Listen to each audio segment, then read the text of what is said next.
আমি এটা মানে বিশ্বাসী নয়। ঘাটে আবার হঠাৎ করে 40 টাকার কাছে 100 টাকা বাড়লো কেমন ঘাটে? এটা কপাল। তো ধরতে সময় লাগবে।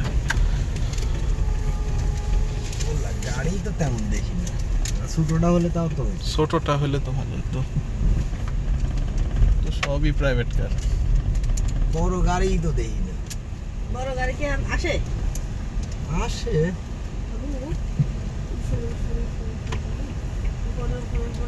উপরে আমার সাথে যায় না।